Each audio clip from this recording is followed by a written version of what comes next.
شروع اللہ کے نام سے جو بڑا مہربان نہایت رحم کرنے والا ہے۔ اے اہل ایمان، اپنے تحفظ کا سامان اور اپنے ہتھیار سنبھالو اور جہاد کے لیے نکلو، خواہ ٹکڑیوں کی صورت میں خواہ فوج کی شکل میں۔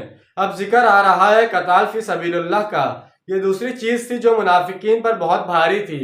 مادی اعتبار سے یہ بڑا سخت امتحان تھا۔